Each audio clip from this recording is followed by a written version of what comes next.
Hi, everyone, and thanks for joining us for the Season Gaming Bitcast. I'm joined as usual by Ains, and today we're going to be covering a main topic that's specific to, are there too many games this generation? With everything kind of going on this generation, we'll kind of dissect it, talk about it, and go into that. We have our normal format, which is going to be our news. We'll talk about some rumors, some developer news, also some new releases that have happened in the past couple weeks, and pretty much fill you in on what's going on in the next coming weeks as well. So let's go ahead and kick it off with the big news that's been kind of taking over social media. There's been a lot of inaccurate news, and let's let Ains kind of clear it up for us on what's going on with Star Wars Battlefront 2, which just released yesterday. Ains, what's going on?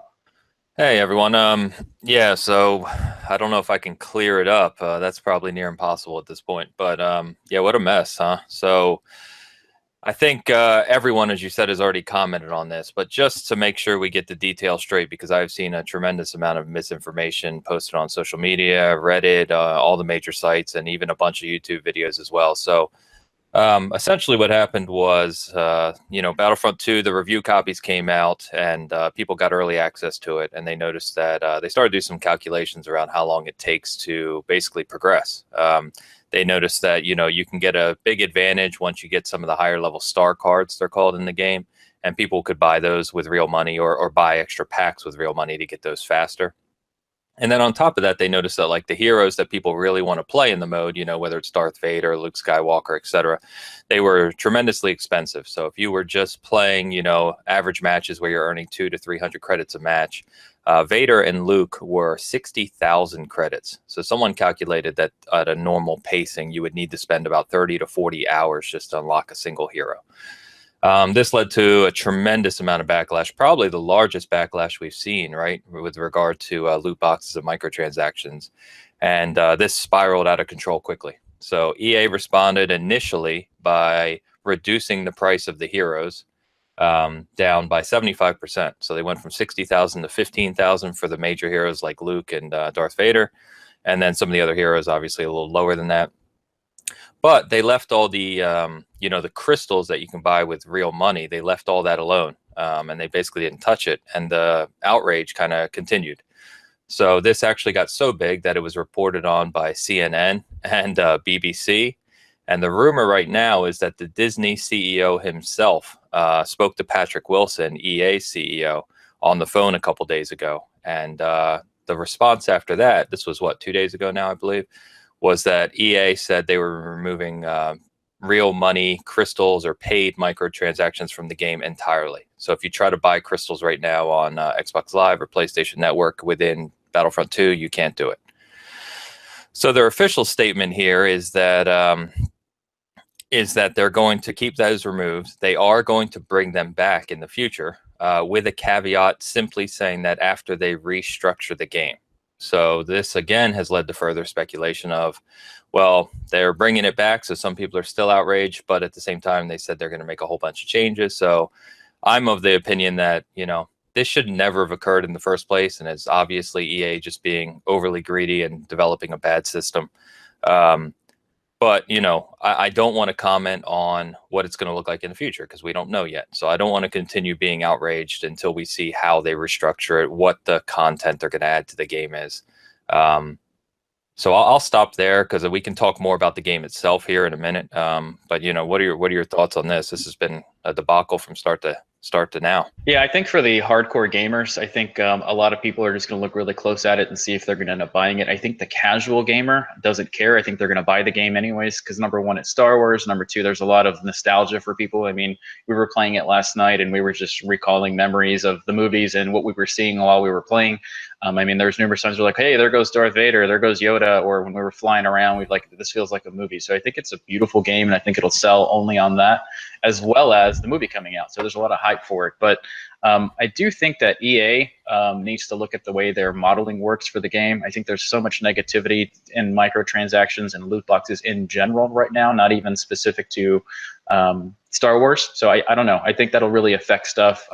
I'm holding off on it until a lot of stuff gets cleaned up, and I'm going to be working on the trial just due to the amount of software that I have. But I'll still be playing with you guys multiplayer until my 10 hours runs out, and then probably I'll end up getting it anyways. But I think they do need to do a ton of tuning. There's a lot of tuning that's going to come out, and it seems like this developer in general has this issue every time they launch a game. And what was the game at launch is completely different from what it is 6 months, a year, even a year and a half down the road. That's just my 2 cents. I'm sure people love it anyway, so that's just me. Yeah, it's as you said, developer, with EA, because I know Need for Speed Payback is facing some of the same issues. I've seen articles about that progression being just a mess. So I don't know why they did this. I'm really enjoying the game. I will never buy a loot crate with real money in the game. I just don't support that. But I think the game itself is a blast. I've been playing it all week, actually. I'm enjoying the heck out of it. And it's a shame to the development teams themselves, DICE and Motive and Criterion, that, they get swept up in this. The people who have put 3 years of their life and, their job into the game. And then, they see all this negative press on it. It's kind of demoralizing. But I think that, the thing that baffles me, right, is that you could very easily, with the Star Wars universe, have made progression just tied to leveling. As you leveled up the classes, you unlock certain things for each class, just like you would in a lot of shooters, and then had loot crates like plenty of other games. Say, I don't even really care for Overwatch loot crates, but just do it like that, make it fully cosmetics. You could have had all sorts of different outfits, or even movie related things for Luke and all the other characters, right? And all the different things in the game. It would have been very easy to do that. And it's Star Wars. The people who love Star Wars and who want to collect all the things in the game, they still would have paid real money to buy the cosmetics. I don't know why they had to tie it to actual, game progression and ability progression within the game. So I just think it was a bad decision on EA's part, and they're paying for it, right? Yeah. So I think so. Yeah, it's funny because when you first started talking about it, we were talking about some social media blunders that have been happening recently, and this one just takes the cake. And the weird thing is, social media has gotten so powerful as far as software goes and releases that developers are forced to have to make changes. So to me, that was a cool thing, but at the same time, I didn't care for the ton of misinformation to the point that even I was quoting misinformation about it, and you had to correct me on it. So that was just, it's unfortunate that you go to a place that's respectable. Respectable really quick, and they're giving out wrong information. So it made me look like an ass clown. Yeah, it was amazing just how much misinformation, and it's painful to read sometimes. It's like, can you just, and right, 90% of the people quoting all this stuff don't even have the game. Like, play the game, see what it is for yourself, and then if you disagree with it, playing it, a lot of strong opinions for people that haven't even touched it yet. Right. So that's and the game, like I said, the game's a blast. So it's really unfortunate. So just two quick thoughts. Your point about blowing up on social media. The developer, or excuse me, the executive producer on Bulletstorm, we'll leave that game alone. But but he actually had a quote yesterday, and he said the entire industry, developers, producers, everyone, publishers, are watching this unfold, and that if gamers really want to speak with your wallet, do not buy any of these things, even once they bring them back, because that's the only way that changes are going to come. And we kind of know that, right? The reason these are in the games is because Activision and Electronic Arts and these big publishers are making billions of dollars off of them. And then the only other point I was going to make, which is more of a funny point really, is I'm kind of glad in a way that this controversy is happening with Battlefront 2, because I hope more than anything that EA learns something and doesn't screw up Anthem the same way. Oh gosh, yeah, that's a whole other conversation, as they've ruined other franchises that will not be mentioned. Yeah, they've had a rough year. I don't want to say the A word, but it has to rhyme with splash effect. And and the Visceral Games was more heartbreaking, right? Because we talked about that already. But the EA has just had a rough year in terms of publicity. So, and we'll talk about another one when we get to developer updates that's coming of another thing that they did. So, and one last thing on Star Wars Battlefront, if you have a chance, go on YouTube and take a look at what IGN did. They spent $100 of real money on loot crates to kind of open them up and see what they would get, and the results are not what you'd expect. So they need to kind of tune that in general too, as far as what they're giving out from the loot crates. So hopefully they do that. So yeah, I've bought a few, not with real money, but with the credits, because I've been playing, like I said, and I've yet to get anything more than just the second level card. I think there's 4 levels of cards, the rarity, and I haven't got anything worthwhile. So that's another thing that annoys me with these crates is you know, at least up the percentages of things that people can get. It seems like you have to just grind, which drives me nuts. Yeah, we're not a fan of the grinding here. All right, so let's go ahead and move over to the next topic. So Xbox One X did release the last couple of weeks. How is it doing? So it's actually doing pretty well. It is outpacing the PS4 Pro. We did want to mention and touch on the sold out issue that it kind of happened right before launch. A lot of the Project Scorpio editions were popping back up on sites. I think the first place that it came back on was Target, if I'm not mistaken. Then we saw them pop up back up on Best Buy. And then the weekend before launch of the Scorpio, it was back on Amazon for like a day, and then it was sold out again. So the biggest, I guess, explanation on that is that a lot of people did do a lot of reservations at different sites to hopefully be able to get their hands on one. I personally did the same thing. I've had a lot of issues with Amazon recently on deliveries and delays and things just not coming to me. So I did brick and mortar GameStop and I did Amazon. Funny enough, they both, I was able to get both on launch day.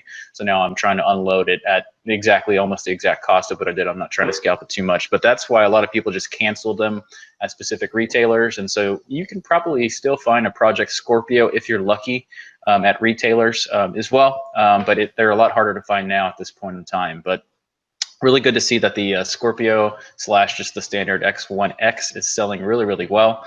And Ains, did you have any thoughts on that? I know you were watching the sales numbers and stuff pretty close from around the world, not just here in the States. Yeah, that's actually where I was going to go. So thank you. Yeah, so apparently they, you know, Xbox doesn't have hardly any presence in Japan, but they'd actually sold out in Japan, despite they sold like 1,600 units in the first week, which sounds extremely low, and it is. But when you compare that to something like, you know, 60 units they sell of the Xbox One a week or something like that, it's pretty impressive. They also saw sellouts in China.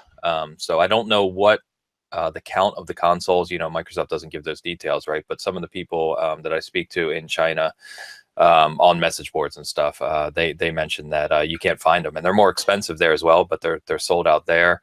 The UK saw a huge response to it.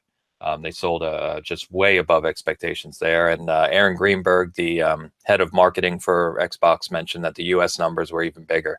So it seems to, you know, we kind of mentioned this before. Both of us thought that most of the analysts were wrong, and that you know, this was going to sell well. In fact, I know Michael Proctor, we've talked about before, he raised his expectation of 2017 Xbox One X sales by 50%. He originally said it would sell 1 million units. He's now saying 1.5 million. And I don't know what kind of job you can get where you can be wrong by 50% and still have a career, but I'm going to start looking for one of those soon, I think.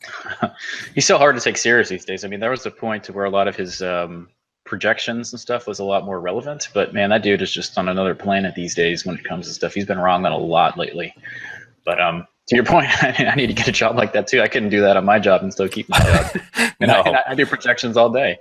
So yeah, 50%. So, and funny enough, one of the big groups I talk with on Twitter and stuff about Xbox stuff is, you know, we were talking about projected sales for 2017, and he called several of the members crazy for thinking it could sell more than 1.5 million to 2 million units this year. A few months ago, he called them crazy and dreamers, and now he's raised his expectations to the numbers we were talking about. So, and he's a paid analyst. So, yep. Okay, let's move over to the next one. That's kind of an interesting thing. So some good Sony news. I guess you'd call it good depending on if you're a trophy hunter or not. So PlayStation trophies are now going to have somewhat of a monetary value. The easiest way to think about this is you'll be able to trade trophies in for a monetary value of a specific amount. So we do have a few of the numbers here. I need to look at my notes here just to be specific. So for 100 silver trophies, you get 100 points or simply 100 or 1 point per trophy. For gold trophies, it's 25 gold trophies for 250 points or 10 points per trophy. And then platinums is 10 platinum trophies for 1,000 points or the same as 100 points per trophy. What does that translate to in money? Every 1,000 points gets you $10 towards, you know, purchases on the PSN store. So I'm not too sure about this. I'm not sure if I want to give my hard work that, especially for $10, you know. Platinum trophies are really hard to come by, and some games are near impossible. And for $10, I'd rather just pay $10. But I guess it does give them some kind of a value for people to completing games and completing those weird trophies. Do you see yourself doing this at all, Lance? Yeah, so I hadn't looked into the details about this. I would assume you don't lose anything on your account, right? It says if you have 10 platinums on your account, you can get $10. Is that what we're saying here? I believe so. That is the news article that I did read. I personally haven't dug any deeper in that. That's just very much breaking news within the past 48 hours. So Yeah. we'll probably research this a bit more, but it's what it seems like so far. You don't lose the trophy. You can Yeah, just use there's that no towards way. another. There'd be outrage, right? So, yeah, I think this is cool. I think it's a cool idea. I know Microsoft and PlayStation or Sony, excuse me, have been talking about it for a little while. I do think this is as expected, right? I think it's a little low, as you said. 10 platinum trophies is kind of tough, especially if you're talking about some of the bigger games for $10. I probably looking at this, I probably have $10 where I think I have 500 some trophies, but a lot of those are bronze, right, which aren't worth anything. Um, the weird thing here is that you remember, what was it, earlier this year? I think we talked about a game that was released for 99 cents on PSN, and you could get a platinum trophy in like Yep. 20 minutes or something like that. Mhm. So Sony does not do a very good job on regulating what games release on the platform. That can be a good or bad thing depending on your viewpoint. But this seems to me like what this is going to do is it's going to incentivize developers to do just that, right? Try and release cheap little crappy games that will give people trophies who are looking to hunt these things down. And on top of that, it's going to make Sony's job harder of saying, how do we regulate this? Because you can put 200 hours into one game to get a platinum, or you can put 20 minutes into another to get a platinum. There's no standardization there. So it's kind of strange when you think about it that way. And that's a problem on Xbox Live as well. So I don't know how you standardize that, but it's kind of strange. But it's better than nothing. I'll say that. Yeah, and I think what they're trying to do is aim for discounts towards their digital software that they have on the store. So to your point, I mean, you're not going to lose a platinum trophy; it's not going to disappear, and then you have to go for it again. But if you have 10 platinums, that gets you $10 off. I don't know, let's say DLC to a game or a new piece of software coming. So I think that's their aim. And to your point, I think it's better than nothing. I wish that they would do something like that for Xbox Live. I mean, you and I both have crazy gamer scores that we could probably use discounts for. But it's a good start. We'll see if it gets tuned or if it even does well. But kind of cool, I guess. Okay, so let's go ahead and talk about the Nintendo Switch software coming. When we launched, or I shouldn't say when we launched, but when Nintendo launched and we reviewed the Switch and we kind of gave our thoughts, we were kind of surprised at the lack of apps that you could do on the Nintendo Switch. Even more that it's kind of like a mobile device and you could take it on planes and walk around with it or whatever. And the first video streaming piece of software coming is Hulu. I think that's kind of a weird choice in the sense to where there's a lot of subscribers to Hulu, but not to the amount of like a Netflix. I was hoping for Netflix to be a starting one. I'm personally not the biggest fan of Hulu because you still have commercials and everything, but you do have the new TV show. So if you're a big TV show person, which I'm not, you'll probably like Hulu a lot. Are you a subscriber to Hulu, Ains? I'm not even sure. Do you watch Hulu? Actually, funny enough, my wife just subscribed to it about 3 weeks ago. So, I saw this and I'm like, hey, I'll check it out on the Switch. Not that I would ever use it really around the house, but it's kind of cool. At least we're starting to see some apps come to the Switch. They should have been there at launch, like we said. And to your point, I wish it was us who launched the Switch. We'd be doing all right. We probably wouldn't be doing Bitcast. Yeah, I think so. I think Nintendo has hit something here that we've touched on. They're killing it right now. Right, and it'll be interesting to see if when those streaming apps do come, if they're going to have the ability to do the offline mode where you can download the show or the movie or whatever and watch it later. I'm pretty sure they're going to. It's just with the Nintendo Switch internal hard drive space, it's going to make it hard to store a ton along with your game. So the 32 gigs fills up really fast, especially for media. Yeah. Consider it's kind of funny, really, because we're using. I've got like 5 terabytes I'm using on my Xbox, and the Switch has 32 gigabytes of internal memory. It's kind of bizarre. Yeah, I mean, my phone, just a S8, has 64 gigs standard, and it's got expandable memory up to, I think, like 2 terabytes of mini SD cards. So whatever, I guess, we can't talk about smart decisions from Nintendo. They're doing pretty well for whatever reason. All right, moving on to the next piece of news. So GameStop did have a new program that they were going to be launching, or should have already launched. It was called the Power Pass program. And what this allowed subscribers to do is rent software from GameStop. I believe it was like around $6 a month, and you'd be able to go into a GameStop store, pick up software, rent it, bring it back, and that would be part of the subscription. Well, in good or bad news, depending if you were a big fan of this, when it came to renting physical software, it has been suspended for the current moment. The PR response from GameStop is that they're doing it because their systems were not able to handle it as soon as they were expecting. A lot of rumors are coming out due to any kind of social media, I guess, backlash that they got of it being kind of a not a good choice. But who knows? I'm going to stick with GameStop at the moment. I don't really have a reason to think that they'd be doing it for the nefarious reasons. But I didn't have any plans on taking advantage of the rental program. I'm big on I'm already a pro member there, but we'll see if that ends up coming back, if it's a permanent suspension or something that they're just doing temporarily. At the moment, it simply said suspended. Haynes, any thoughts? Yeah, no real thoughts here. It's kind of peculiar that they suspended it, but I didn't have any plans to take advantage of it anyway. I mean, as we've talked about, we already buy so many games and are members of so many programs. This one didn't really interest me. Yeah, at this time of the year, my backlog is ridiculous. I'm also a GameFly member, and I've had Shadow of War just chilling in its little pack. I haven't even had a chance to start that yet, so I can't even imagine getting another rental program myself. So kind of weird for me on that one, but I'm sure that people may like it. All right, so sticking on the hot news of the Nintendo Switch. So Nintendo did release some news regarding sales numbers, not specific sales numbers, but they did state that Mario was the highest selling game of October.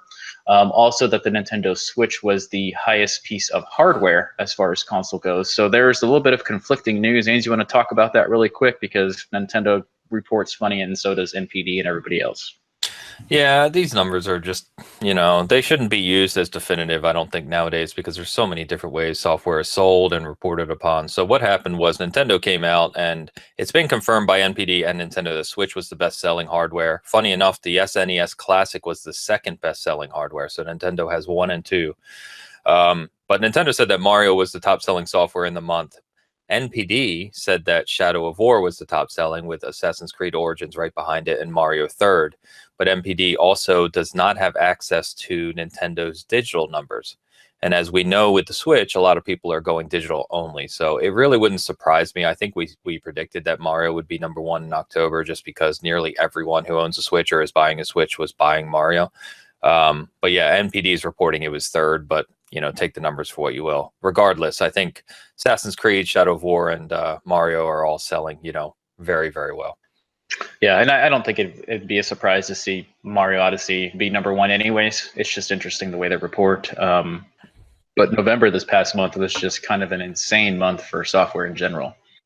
So many big titles and a lot of the ones. October, you mean? October, yeah. I mean, Assassin's Creed, for people that maybe boycott that in general, if you're not aware, Assassin's Creed sells crazy numbers, even if it's the worst title. I remember a Unity, which was full of bugs and everything, still sold north of some big numbers. So Origins being kind of like the best one in recent time, including some other ones that were pretty good, was expected to sell pretty well. And it's a good game. So yeah, they actually announced that it sold. I forget the percentage. I want to say something like 50% more than Syndicate in week 1, something like that. Wow. And I love Syndicate, so I don't even know what to think about that, because that was my favorite Assassin's Creed in recent memory. Yes, over Black Flag, but that might be because I'm a big London fan. It's one of my favorite towns, and I got to see it all. So, whatever. Okay, moving along. Well, touching on that, it's kind of expected. I think Switch is kind of the new hardware that's coming from console perspective. I mean, the PS4 and Xbox have been around for multiple years already, so we can't expect them to be massive on things. So definitely a lot of stuff going on for that. Another thing that's kind of weird, we do want to talk about some skins that are going on for the new Justice League movie. So if you are an Injustice 2 gamer and you're still playing that game, I mean, it did release in the spring of last year, but a lot of people are still playing it, including us. There's some new skins that are out for it, to kind of go along with the Justice League movie. So the first ones that did come out was, I believe it was Flash and Wonder Woman. Batman and Superman and Cyborg are out now as well. So if you want to get the skin from there, it's free. There's no extra thing you need to do for it or pay for. You just have to go to the multiverse and do the challenges for it. It's pretty quick. Even more if you set your AI to do it, you should be able to knock out each costume in about 15, 20 minutes. They're pretty cool. The Wonder Woman one is the one that was already there from when the Wonder Woman launched. So kind of big deal on that, but they're cool. And if you're a Justice League fan, which I am, I got them right away. So we did want to touch on a few things that are currently happening for Black Friday. So with Black Friday right around the corner, we want to talk about some of the hot deals or where to go or how to do it. And on top of that, we did have some extra news. If you do not have an Xbox 360 yet, GameStop is having kind of a special with the 360s. I think they're trying to get them out. And what happens is they're going for $60 a piece, but they're also giving you a $60 mail-in rebate. So it's pretty much free. Buy it as long as you take the steps for the mail-in rebate. You can go ahead and do that. Haynes, I know that you're a big Injustice fan yourself and still playing it. Did you want to touch on anything or any skins? I don't know if you even got them yet, but they're pretty cool looking. Oh yeah, sorry. No, I didn't want to interrupt the Black Friday conversation. I was going to say on Injustice 2 that they had, if you haven't seen it, they released the trailer for Fighter Pack 3 as well, which includes Adam, Enchantress, and the biggest surprise though is the Teenage Mutant Ninja Turtles. So, and it actually shows all 4 of them. So I'm not quite sure how that's going to work yet, but if you haven't seen that, there's a hilarious video. It was at the end of the Injustice 2 Pro competition. Yeah, that happened 2 weeks ago, and at the end, after they crowned the champion, they showed the first time they showed the trailer for Pack 3, and at the end of that trailer is when they introduced the Teenage Mutant Ninja Turtles. If you go on YouTube, look up Injustice 2 Fighter Pack 3 reaction, there's a video from the tournament where it shows the crowd of people watching just go absolutely bonkers when the Ninja Turtles were shown. It's really, really funny, so I encourage you to check that out, but it looks pretty neat.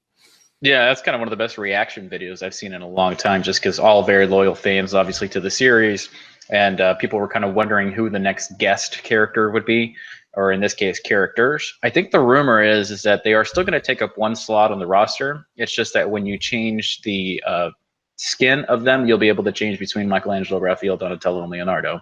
I don't know why I just knew that so fast, but I love the Ninja Turtles. Yes.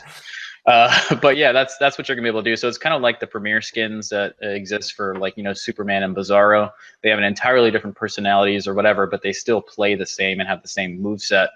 And I'm sure we'll see kind of something similar. And I bet you the super move is going to have all 4 of them. Is what I'm guessing. I don't know, just based on the video the characters. It would be real cool if you did the super move and Splinter jumped in somehow. That'd be awesome. Yeah. I just so we're clear, right? Leonardo is the best one. I don't know. I would probably go with Donatello, but I don't know. All right, so sorry, I didn't want to interrupt on the Black Friday deal. So I know you've been tracking these closely. There's some amazing deals, to the fact where I think some of the sites or some of the retailers, excuse me, are selling like new games, Evil Within 2, Wolfenstein 2, Assassin's Creed Origins at huge discounts. So what's you want to highlight some of the best ones? Yeah, so a couple weird things. First of all, so the Black Friday ads already out for all the big retailers. We don't know anything about Amazon yet because obviously they're going to do more of a Cyber Monday, but they are planning on having Black Friday deals. So let's go ahead and start with brick and mortar first. There's been a little bit of kind of confusion as to if you'll be able to go on these sites and order for them at that price. But so the big retailers that have the best deals are going to be your GameStop, brick and mortar, Target, Best Buy, and Walmart. And yeah, you're correct. So even the new games like your South Park, Assassin's Creed, those are going between $30 and $35 on Black Friday. So you want to kind of pick those up. Now, in kind of a weird thing, Evil Within 2 is going for only $25, and that's going to be at GameStop. So for a game that just released in the past 30, 40 days, excuse me, you can get that for $25 already. I don't see that coming down in price again anytime in the near future outside of Black Friday. Other older games that are really big, like your Final Fantasy 15s, Dishonored 2s, you can get those for under $15 at GameStop and stuff like that. So I would recommend to definitely take a look at the ads. There's a lot of stuff for under $35 that is a new release. Some of the older games that are classics, we were just talking about Injustice 2, you can get that for $14 at GameStop. You can't get that for any less than $29 to $30 new. Even when it goes on sale, you can find them used for less than that, but those are some crazy value that you can get for those. The other interesting thing is a lot of these retailers are opening up on Thanksgiving, so not even on Black Friday, but they open up in the afternoon / evening. They'll open their doors up at 4, 5, or 6 o'clock, wherever your time zone is. And you can go and get those. So I'm not sure if they're going to be doing anything online, like we were just talking at the beginning. You can't go on GameStop.com and get those, but that hasn't been made clear yet from any of the retailers. But I will be picking up a ton of stuff on Black Friday because they're so cheap.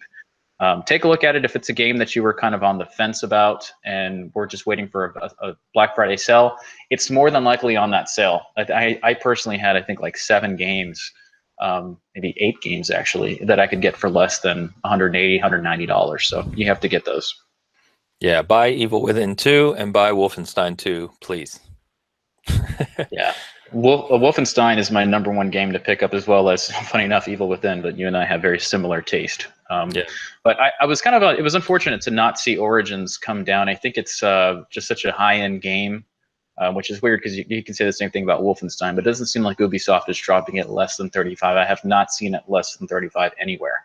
Yeah. But once again, there's also a few sites that track all the ads in one place. So what you can do is just go to Google, type in Black Friday 2017, and they have all the ads kind of organized for you to pull it out. And all they've done is scan the ad and put it on their site. But yeah, keep a tracker by yourself and what it is. And if you probably want to get those, you're probably going to want to go on Thursday. I think a lot of the retailers will probably hold a stash for the actual Black Friday day. But we'll see. I mean, sometimes there's tons of software. Black Fridays here in Austin are very hit and miss. I've gone into a Best Buy at like 7, 8 o'clock on the actual Black Friday, and everything is still there. There's nothing sold out. But you never know. I mean, with this being like one of the biggest years ever for software, it might be out everywhere. So. Okay, let's go ahead and touch on developer updates. We spent a ton of time on news, so we want to definitely make sure that you guys are listening in on everything. So a couple of unfortunate things for developers going on in the past couple of weeks is Telltale. So this is the developer that works on a lot of the Walking Dead games that are, you more story based, and you definitely make different decisions. Wolf Among Us, the Batman game recently, they did have some unfortunate news. They did have a big layoff recently of close to 90 people, and these are going to be part of the actual development teams. There wasn't really an official statement as to why it was, but a lot of the rumors were that they are trying to not work on so many titles at the same time. For quality's sake. So some of the games that have come out recently, including Batman, the Game of Thrones title, even the Guardians of the Galaxy, are seen as kind of the lesser quality Telltale games. I guess some of the best ones are Wolf Among Us, The Walking Dead seasons 1, 2, and even 3 are some of the best ones, and they were more focused on those games, and so they're trying to slim their teams down to focus on less software. So we'll probably see less releases versus I think they were releasing twice a year at one point. There's also been some kind of negativity towards the working conditions for that developer, but I think we hear that about every developer these days. But Ains, you're a big Telltale fan. I know you played a lot of these titles and stuff like that. So what are your thoughts? Yeah, just it's kind of sad, right? They're in the Bay Area, around 90 people, as you said, which was apparently around 25% of their staff, which surprised me because I had no idea they were that big of a development company. They've really grown over the past few years. They did say something around, they're going to restructure and just less games, higher quality, as you said. And the one key point they said was that it's not going to affect anything they've already announced, thank goodness, because I'm really looking forward to Wolf Among Us 2. Wolf Among Us was my favorite of all the Telltale titles, so looking forward to that. But they are in the Bay Area, like I said. There's a lot of kind of higher end development companies there, and it was nice to see, as usual, that some of the other development companies reached out to those people and said, hey, we've got open positions. So hopefully those people can land on their feet elsewhere. Yeah, so we'll see what happens with that. I mean, I'm kind of a big fan of it as well, but to my point that I was making earlier about the quality of the games, yeah, some of the games that have come out have been actually reviewed pretty low. Guardians of the Galaxy, as I was saying, the Minecraft series is not reviewed very well. But man, Wolf Among Us, and I didn't mention it, Tales from Borderlands is amazing. So I would say that a lot of people actually have those three. So Wolf Among Us, Walking Dead, and Tales of Borderlands as the top tier for the Telltale games. But they're all pretty good, and I think we can't wait for that sequel to Wolf Among Us to come out. So kind of good. Next one, I did mention that we have some developer news regarding EA. So EA has purchased Respawn. So if you're a fan of the Titanfall games, this is going to be either good or bad news. In my opinion, it's not the best news just because we've kind of seen the destruction that EA does to the games and developers that they buy. I loved Titanfall 2 in every sense from multiplayer. To me, it was the best first-person shooter story in a very long time after being criticized off the last one. So there's kind of some negativity that's going to happen from that. I mean, social media just destroyed the news. They're like, well, there goes Titanfall. But also some news about the Star Wars game. What were your thoughts on that? Yeah, so it's rumored to be, well, first of all, it's confusing, right? So Respawn, Vince, left Activision, started his own company, Respawn, created this great IP and Titanfall. Titanfall 2 released at a terrible time. They kind of blamed EA for it, and so that apparently impacted sales. And here we are a year later, and they've agreed to be purchased by EA. So I'm very confused by the whole thing, to be honest with you. It's rumored to be worth something upwards of like 440 million. It's incentivized, of course. And right now, we already know that they're working on a Star Wars game, supposed to be like a single-player campaign, which if Titanfall 2's campaign is any indication of what that'll be like, that could be fantastic. And they have said that Titanfall 3 is in development. So I don't know how big Respawn is now, but that's two major shooters. So we'll see when those are coming. I would imagine that we'll see something of the Star Wars game by next E3, if I had to take a guess. Yeah, and the funny thing about Vince is I remember that when he left Activision, he was like, I'm not doing this corporate thing again. I wanted to open my own company. And a few years later, he goes to EA. So I thought that was strange. But, money's money, maybe. Maybe they were struggling. I mean, we don't know the stuff that's going on with the studio in the back end. But hopefully this is for the better and not for the worse. It's kind of, you have to wonder what Vince is thinking. They make this agreement a few weeks ago or 2 weeks ago, and then, all the things that have occurred with Battlefront 2 and all the publicity around EA is like a week later. The employees there are like, oh my God, what have we signed up for? Right. Right.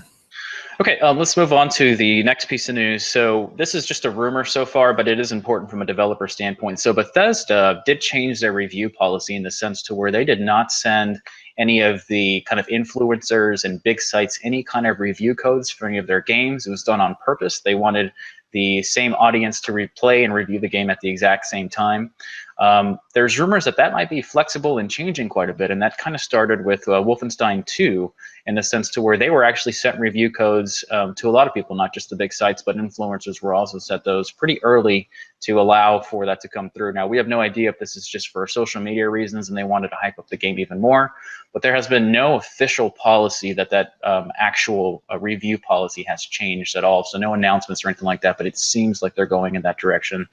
A lot of negative backslash happened when that whole thing happened. So yeah, hopefully that's a good thing. Yeah. I did see one of the other sites. I don't know if it was IGN or one of the major sites mentioned that they were getting early copies again of the Bethesda games for this fall, like Wolfenstein 2, as you mentioned, Evil Within 2. So, who knows? Maybe they saw what happened to Dishonored 2 last year and they said this isn't working for us. So. Yeah, so that's it for our developer news, guys. So we do pay close attention to developers and hopefully you get some value from that as well. We did have a few rumors that we're going to touch on really quick. That's, once again, some of these are false 100% and some of them are rumors. So we'll touch on each one and tell you what the finality is of each one. So first one, there was a lot of rumors and kind of almost a hoax that what had happened with the Nintendo 64 Classic. So we've kind of assumed that there is a Nintendo 64 Classic / Mini coming, just with the NES and the SNES. So N64 is the next actual, evolution of it. And what has happened is that there was a listing found on a UK site of Nintendo of a whole bunch of N64 games. A lot of people took that information and said, okay, these are going to be the titles that are going to be on that N64 Mini. Well, it turns out that that is actually not a listing for the N64 Mini or even a confirmation of the N64 listing. This is actually just a list of the Virtua Console games that were found on the Wii U for Nintendo 64. So if you saw that news, it is actually false. Once again, it was just a rumor. It was never confirmed as official news anyways, but a lot of people were speculating that that would be the game list of the Nintendo 64 Classic, which is probably a good thing because a lot of the games that were on that list I didn't care for. And the Nintendo 64 had so many good games that I hope that wouldn't be it. Jumping on to the next one, a lot of news was kind of talked about a new Zelda game coming in, a 2D Zelda game to be specific. This was kind of off of one of the developers that worked on past Zelda games. And there was requisitions that were found online for a new developer to help with a new legend, and they had that in quotes. So I think they were trying to be kind of cryptic at the same time, mentioned that this would be a new Zelda game. This developer has been kind of responsible for a lot of the remasters on the 3DS. So at the current time, that's just a rumor. There's nothing official, once again, from Nintendo of a new Zelda game coming, whether it be 2D or 3D, anything. But more than likely, it's going to be a Zelda game of some sort. We'll see if it's another remaster. So current time, rumor, nothing official from there. Last one is there was a more leaked information that came out regarding Battlefield 1 for the new DLC. It's going to be called Turning Tides. I think a lot of people knew Turning Tides was coming, but the actual leak is going to be the release date, which is going to be December 11th. So right around the corner. Gosh, that's 2-3 weeks from now. So that is currently still a rumor. There's no official details that has come from Battlefield 1 in general from social media or anything along those lines, but it does appear to be a leak, and we're leaving it as a rumor for right now until we have firm information from them as to what that is. So let's go. That's our rumors for this week, guys. Always run into those. Want to make sure you guys get the accurate information. And let's go ahead and jump over to our new releases and currently playing. Ains, you want to run through our new releases that we currently have? These are just the big ones for the past couple weeks. Yeah, so just touching on the biggest ones we've seen. So we saw Sonic Forces release, a new Sonic game. Unfortunately, doesn't seem to be doing too well critically. That's at a 59 on OpenCritic, and we'll give you the OpenCritic scores for all of these as well. The first and apparently only expansion for Horizon Zero Dawn is out, but people are loving it. I have it. I haven't gone back to it yet, but that's being rated at an 84 right now. Doom released on the Switch, so I know Switch owners were really excited about that. It apparently, we could talk more about it, but it apparently runs at some lower resolution and things like that. But people are loving it regardless, and just having the new Doom on the Switch is pretty cool. So that's been reviewed around 80 on average. Like we said, Need for Speed Payback, that's really getting kind of killed in the reviews as well. Beyond just being having some complaints about the game design itself, it also apparently has problems with the progression system and microtransactions. So that's coming in at a 61. LA Noire Remastered, one of my favorite games from last generation, is back out, and it's being reviewed well. I'm definitely going to be picking that up in the future. And that's at an 80 right now on OpenCritic. One of the other biggest games people have been waiting for on the Switch is Skyrim, which is we have talked about at length. I cannot believe that we're still talking about Skyrim 6 years later, but here we are. And it's being reviewed well at an 85 on average. And then lastly, Star Wars Battlefront 2 is probably the biggest commercial release on the past week. We're both playing it, but that the whole controversy with the game has resulted in a lower critical score, and some of the review sites I know are really taking aim at it for having those problems. So that's only averaging a 69 right now. But those are the major releases we saw. It's kind of the tail end now. We finally reached the end of all the major releases. I believe that PUBG is coming to the Xbox One in December, but other than that, it's kind of more minor releases for the remainder of the year. So why don't we talk about what we're actually playing, if you want to kick us off with that? Yeah, so this will kind of take us into our main topic for the day, but there's so many games out right now, and I'm just going to touch on the main ones that I'm playing because I'm playing a ton of other software as well. But obviously, we're both playing Call of Duty World War II, kind of checking that out, enjoying it. Forza 7 still playing. I actually came back to this one because of the X1X, which was a big deal. Finished up Mario Odyssey, which was really nice to see and get through. I took it on one of my trips recently. Obviously, you mentioned Star Wars Battlefront 2, and I did come back to Dishonored 2, which is turning out to be a beautiful game on X1X. How about you? Yeah, so as I said, playing Battlefront 2, playing on the Xbox One X as well, and it's absolutely stunning. So another thing that doesn't get mentioned is just how beautiful that game is. It feels like you're playing through one of the movies, and like I said, despite all the controversy, the game itself is a lot of fun. So I've been working on Wolfenstein 2 quite a bit. It's a long single player campaign, but I am enjoying the hell out of it. It's an amazing game, a lot of fun to play, very well written, and I'm likely going to do a review on that here in the near future. So we'll see. But yeah, I'm getting through that. Assassin's Creed Origins, we said, as they took a different design approach with this game, made it bigger, open world, more like a role playing game. You can tell they took a ton of inspiration from Witcher 3. It feels like that game in many ways, and to me, of course, that's a great thing. So I'm loving that as well. And then, as you mentioned, we're playing some Call of Duty. So Call of Duty has been plagued by server issues and technical issues since launch, which is rare for Call of Duty. It's surprising to see that, but we think for the most part they're starting to get things cleaned up. So that's been fun as well. Yeah, so the issues with Call of Duty have been multiplayer based, obviously. And the biggest thing is on the first week of release, they were supposed to have dedicated servers, but they took those offline and it was P2P only, which was annoying because the old school, when the host leaves, everybody would have to migrate the host. Some people would get kicked, some people wouldn't. And then they did fix that. I think, was it Sunday this past week? They brought dedicated servers back, so that's up and running. But the negative side of it is the multiplayer lobbies are still a mess. So as long as you are the party leader of your party, you can mess with your menus, you can change loadouts, you can do whatever. But if not, you either see a black screen or it freezes on the last screen before the new map loads. So you can't do anything. You can still play together, you can still party and chat together, but if you are not the party leader, you can't mess with anything. So they need to fix that. That's a massive problem for Call of Duty. I mean, I change loadouts almost every other map, depending on what map we're playing on. And if you get a new grip or a new scope or something, you can't do it anymore. So too bad. One of Call of Duty's biggest things was advertising and how you can play with your friends again and stuff. You can't really do that right now in an efficient way. Okay, so let's talk about our main topic today. As I did mention, with all the games that we're currently playing, all the Black Friday sales currently going on, and all the software that's come out this fall, I did want to talk and touch on, are there too many games this generation? And what I mean by that is, are there too many good games this generation, which is one thing that is massive going on. So number one, and I'll kind of bounce these off your head as well, Ains, and see what you think. So back in the 90s and even early 2000s, the gaming industry was more seen as, kind of kids do that or young adults or whatever. Adults are mainly doing PC and stuff. And it was mainly a pretty multi-million-dollar industry.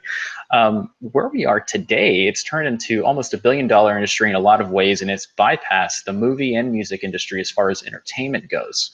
So a lot of console makers, software makers are now jumping into this world of video games, and you have so many different choices for games now that you didn't have in the 80s, 90s, and early 2000s, and even late 2000s to an extent. What are your thoughts on that, just from a money perspective, and is that why you think that it's such a competitive industry now than it used to be?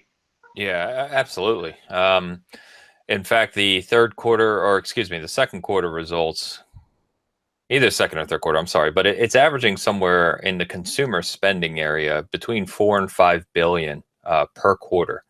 So if you put that in perspective, right, compared to where it used to be, say 20 years ago, as you said, in the 80s and 90s, where you had a couple big games that released every year, and there just wasn't many avenues to buy the games. You went to your real retail store and you bought your hard copy. Well, nowadays, between Xbox, Nintendo, PlayStation, and of course PC, primarily on Steam, the amount of revenue that is just generated by these platforms is astronomical, and it's still growing, which I think is we're seeing, right. We're seeing the bigger publishers grow despite these decisions. We're seeing people who are prominent in the industry, like we've talked about Phil Spencer many times, who's now part of the executive VPs at Microsoft, with a focus on gaming. So even Microsoft themselves, one of the biggest companies in the world, recognizes how big gaming is becoming. And then you factor in all the other things, the merchandising around video games. So I'm a perfect example.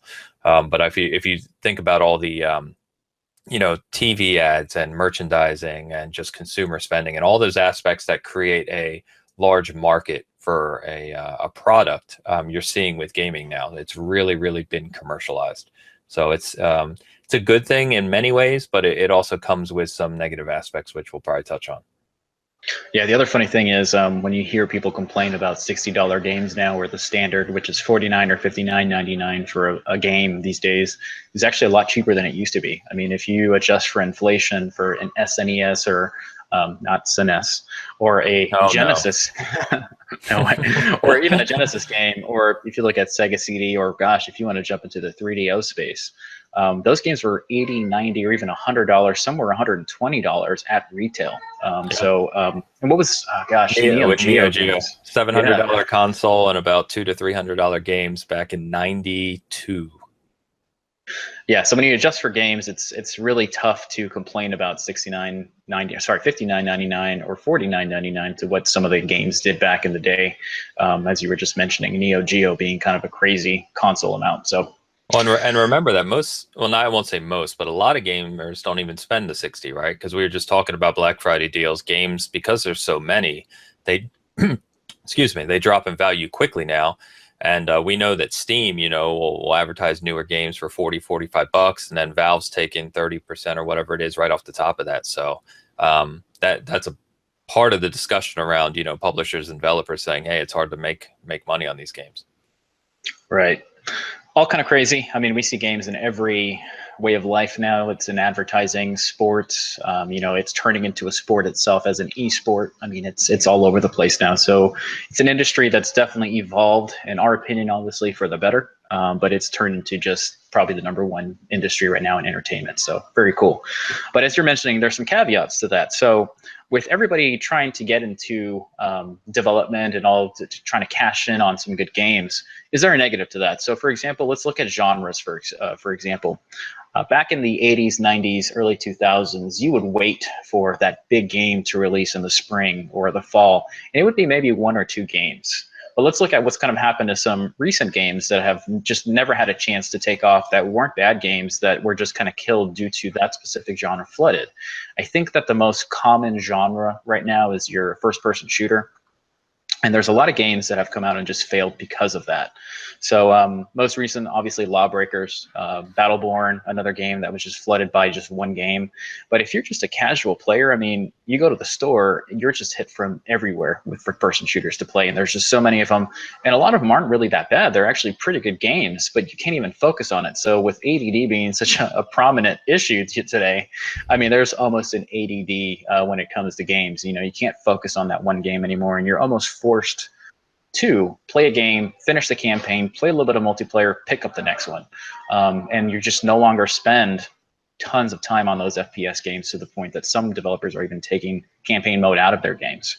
So what are your thoughts, Ains? So yeah, Titanfall 2 is a perfect example here. So if this was 10 years ago and a game like Titanfall 2, came out, people would have they would have bought that game and they would have played it for a year or two straight, almost by itself. It was a fantastic game, great campaign, deep multiplayer, and it came out right between Call of Duty and Battlefield 1, and it just disappeared. People weren't buying it, the population dwindled, and it's amazing to think that a developer like Respawn, who put so much time and effort and money into it, and gave all the updates to the game for free, which have been extensive, just didn't see that return. So I don't know what the financials were, of course, but to your point, you had 3 AAA multi-year developed first-person shooters released within a 2-week span, and it's impossible. People don't have that kind of time. Yeah, and it's funny because you picked up Wolfenstein 2, and you mentioned you didn't play the first one, and I did play the first one, and I was kind of like, man, you had to play that shooter game, and your immediate response was like, man, we were just flooded with games at that time. I never got to the first one, which is an exact example of what happened. I mean, Wolfenstein 1 was amazing. AAA, in my opinion, story was great, and it was just a lot of people didn't play it because there was so much at that time. I think Wolfenstein 1 came out, was that during Halo 5, or probably around the same time, so obviously that's going to get pushed aside. And then Dishonored 2, which is one of the games that I'm currently playing now, another game that is AAA, high quality, that a lot of people didn't get to play because of that. So affects a ton. One funny thing that I was remembering from a nostalgic point of view is the racing genre. So if you remember PlayStation 1 time, even PlayStation 2 time, there was one main game for racing, which is still your favorite. What game is that, Ains? It was my favorite back then. Yeah, Gran Yeah, Turismo set the standard, yeah. right? When that game, especially so, one set the standard, and then when Gran Turismo 2 came out, that's all anybody I knew played for months and months and months. And it Right. was the same for Gran Turismo 3 on the PS2, as you mentioned. Yeah, and so to that point, how many racers do we have now? We have Forza, we have Project Cars, we have Gran Turismo, and other arcadey racers. Forza has a whole nother series, Forza Horizon. So if you're looking for that best series and you're not loyal to one brand and you're open to multiple games, I mean, which one do you pick up? I mean, there's just so many things to do now.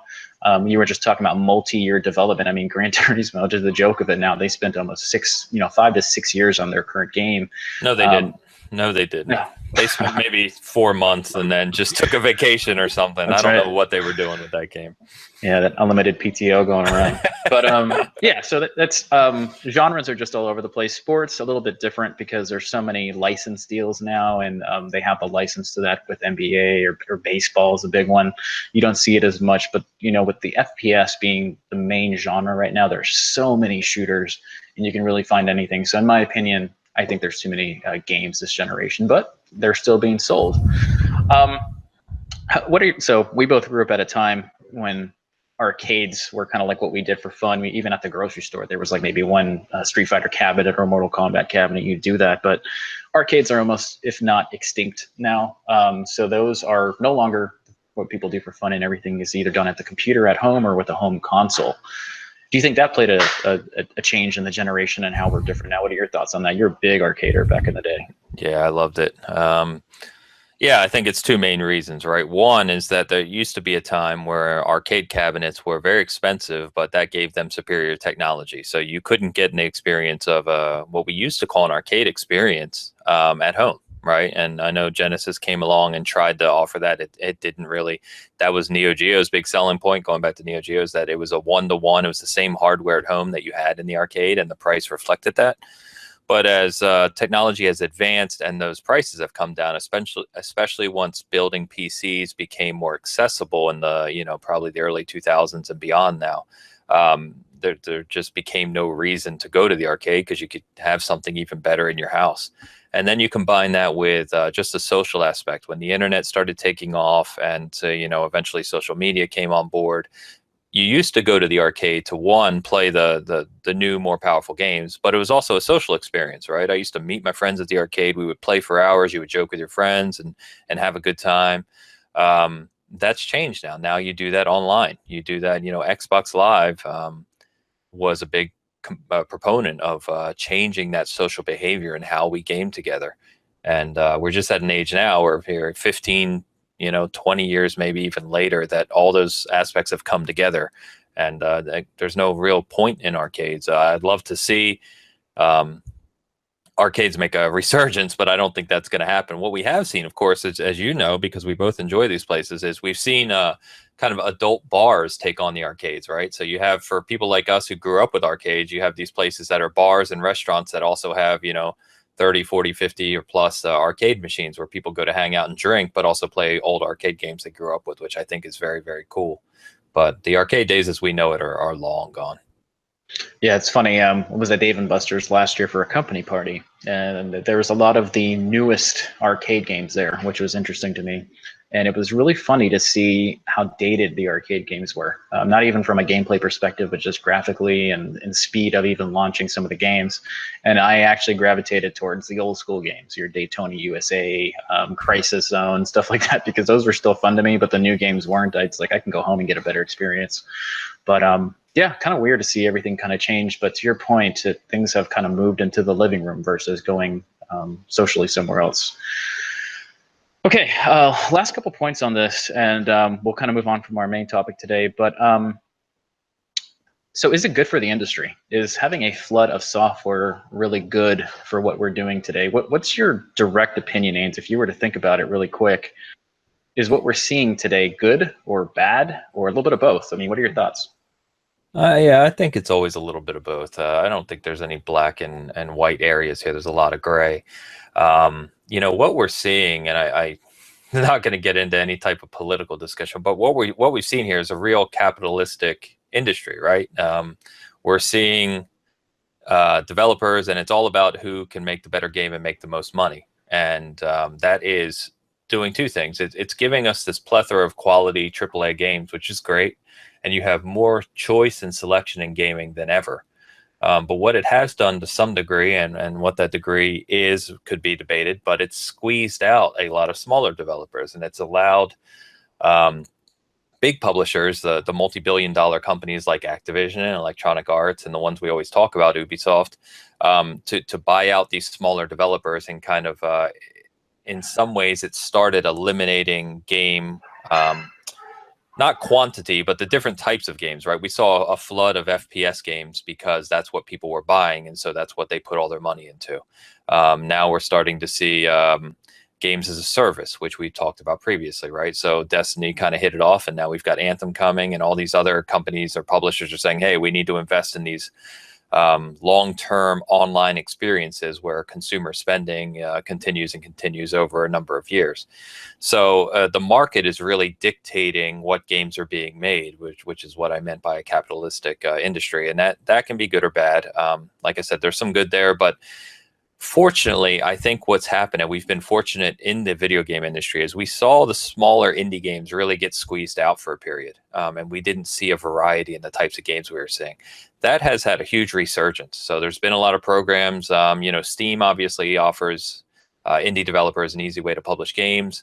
The whole ID at Xbox program has been a fantastic thing for indie developers. It's actually, I was listening to an interview with the Moldenhauer brothers on Cuphead yesterday, and they were saying how fantastic it was to work with Microsoft and the ID team, and that's why the game came out in the state it came out. So I think that at least they're focusing more on indie developers now, and we're seeing that resurgence, which is very good, because I think we need that to balance out the 300-hour, $60 AAA titles that you spend or play for years on end. I still love seeing those old 2D side-scrolling or shooters or old-school role-playing games and all those other games. So I think the industry is very healthy. I think we know it's growing. I mean, that's just a fact. And I think as long as we keep that balance between allowing indie developers and smaller developers to get their games in front of people, while also, having these giant publishers give us the AAA experiences, I think we'll be in good shape. But I don't want to see any type of kind of monopolization from these larger publishers on games as a whole.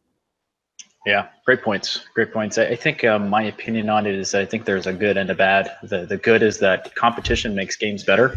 And I think the bad is that so many games get brushed under the rug that are fantastic. I mean, I think name and brand recognition are more important than ever right now.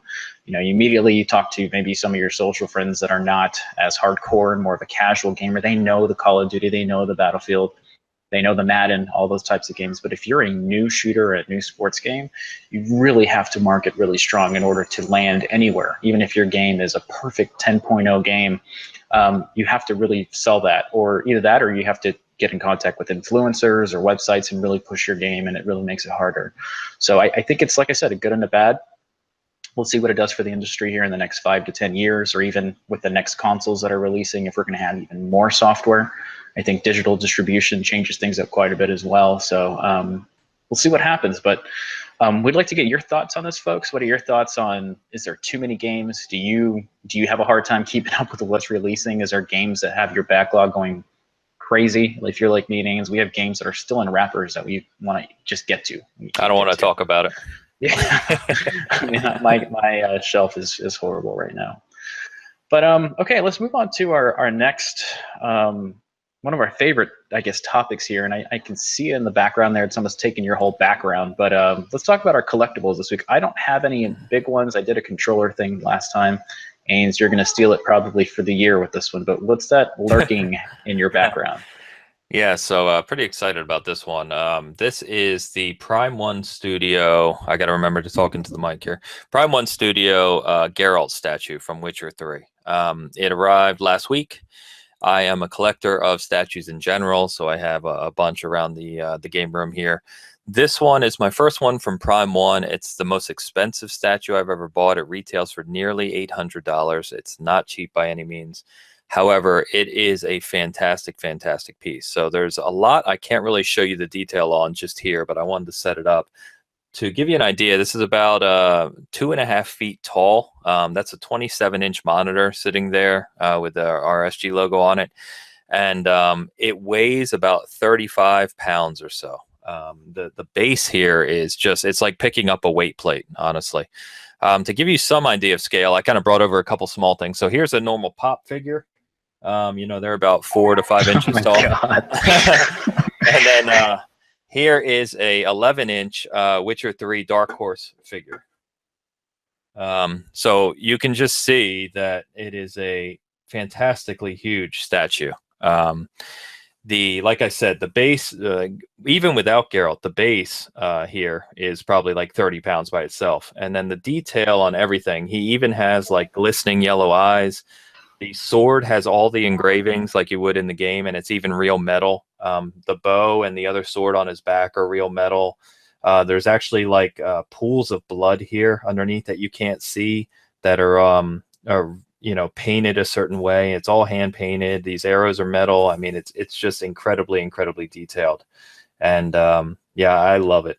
He's one of my favorite characters in gaming now, and it's very expensive, but I had to jump on it. So I won't take up all the time talking about it, but I am going to be doing a video directly on the statue. Not really an unboxing, obviously, as that's already happened, but I really want to kind of go into detail and show people what they're getting with this level of collectible, because it's obviously on a different level price wise. So a lot of people ask me when they see these things, you know, it's like, how much is that? And the very next question is like, wow, is it worth it? And so I want to do a video to kind of highlight, you know, this statue, maybe another one, just to just point out some of the details to make people understand why they cost so much. But yeah, it's fantastic. I actually have Triss on order as well. I think that's coming in like February or something. But this is one of my favorites to date for sure. Yeah, I was hoping to get like a bicep curl with the statue there. I wouldn't risk it. I wouldn't risk it. So question for you, is it still for sale? Can you get it? And if you can't, are we looking at eBay for a potential? Yeah, so this one they made a lot of, which as a collector, you know, isn't the best news, right? Because you want the value to go up, but I'm never going to sell it, so it didn't really matter to me. So they made two versions. They made an exclusive version, which comes with 2 heads. So this is the standard one with the normal head. You can swap out a head in the exclusive. They made 500 of those. Those are sold out. This one is the regular. I messed up when I ordered. Almost every statue I have is exclusive, except for this one, unfortunately. But regardless, this is the regular. They made 1,000 of them. This one is number 200 something, but I believe you can still get it. I would assume just due to the cost, you know, it's not selling out right away.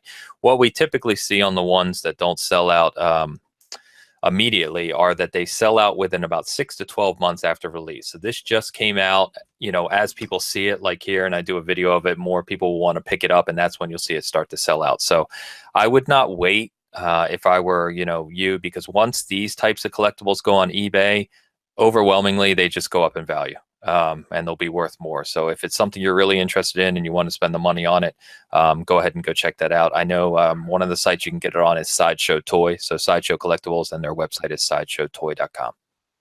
Yep. Well, it looks awesome, man. And Wes being big statue guys, and for people that are not statue guys, you should look into these. The quality and detail. We both have the Master Chief. Ains actually has the exclusive. I have the standard. And it's really hard to even look at a Kotobukiya or any of the other statues once you buy one of these high-end Sideshow, Prime 1, any of those, because the quality is so crazy on them. But yeah, take a look at them. I am probably going to end up getting that now, which is my wife's going to hate me, but it'll be sitting probably in our bedroom somewhere. Yeah, put it on a strong shelf, because yeah, this thing is a weight, I'll tell you. Cool. Well, let's jump over to our next favorite thing, which is season reflections. It's that time. I thought you were waiting for me to do it. I was just going to sit here silently until you moved on.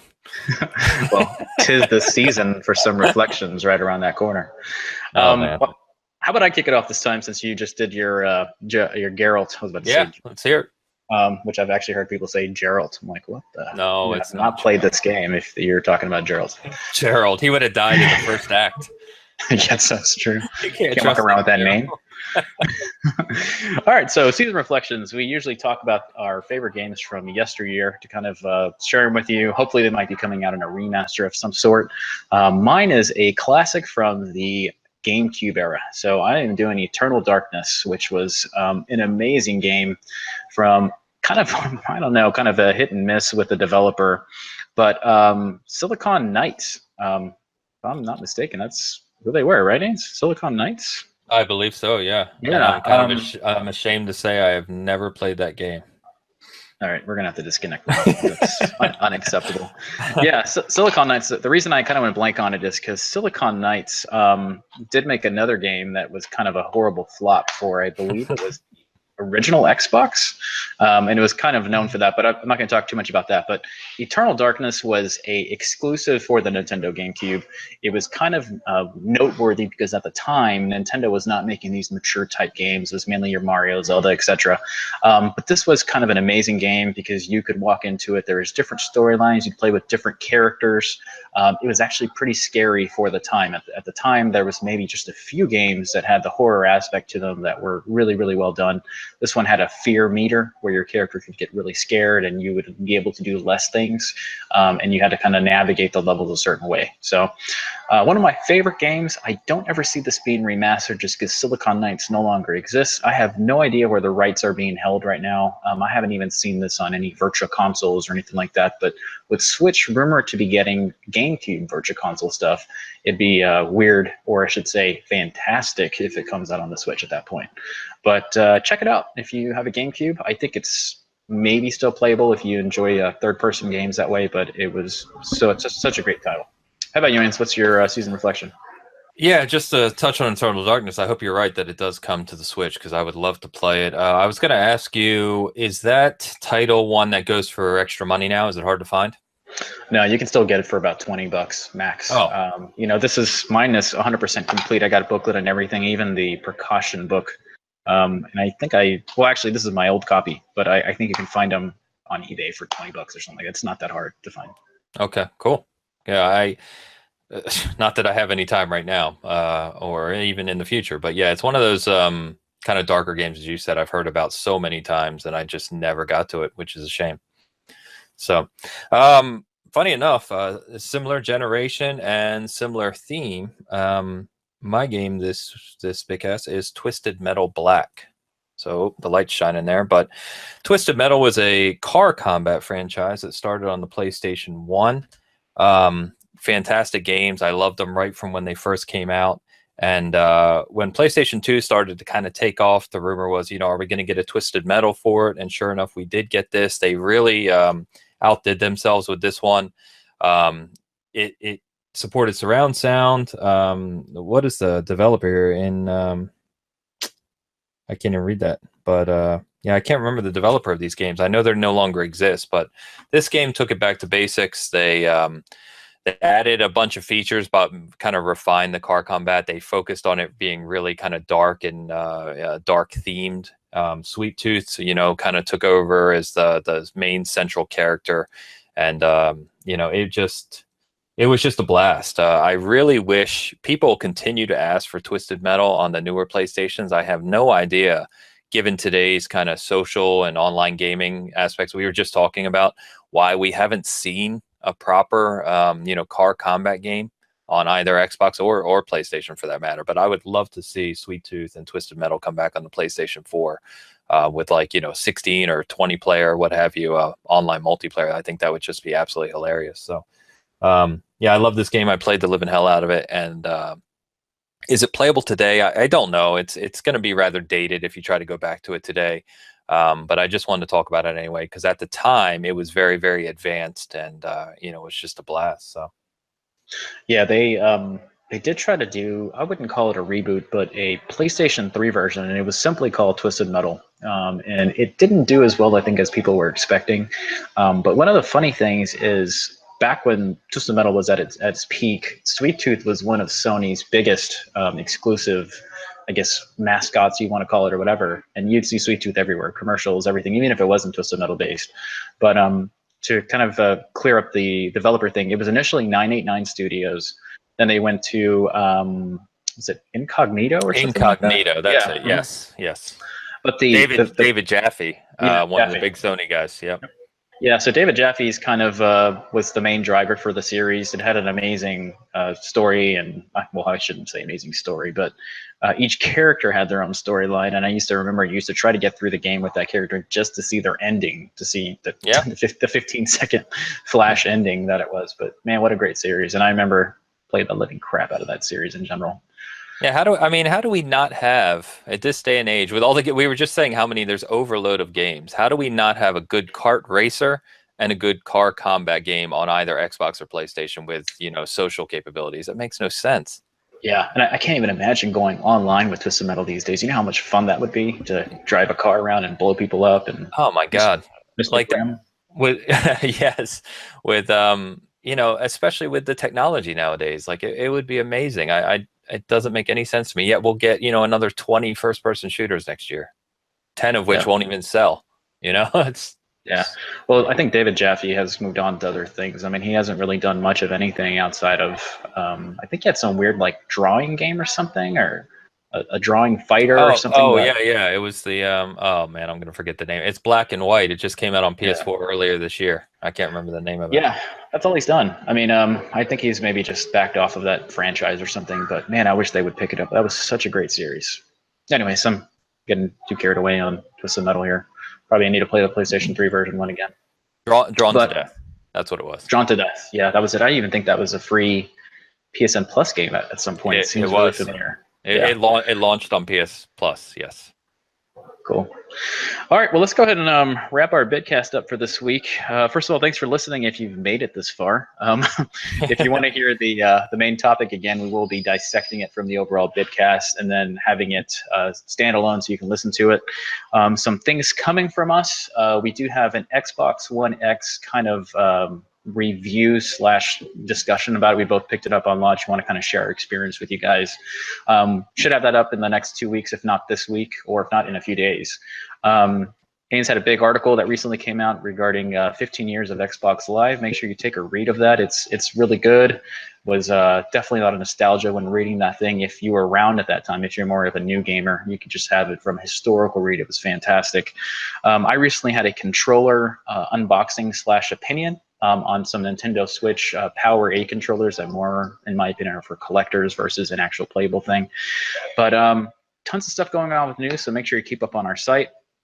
We're on pretty much every main social media platform you can think of. We're on Twitter, we're on YouTube, and SoundCloud. So make sure to subscribe and listen. We'd like any feedback that you have. So if you want to leave in the comments, if you want to give us thumbs up, thumbs down, just let us know what we're doing better or could be doing better. Ains, anything else on this one you want to go over before we shut it down for the day? No, no, I think you covered most of it. So as all I always say, I appreciate the support.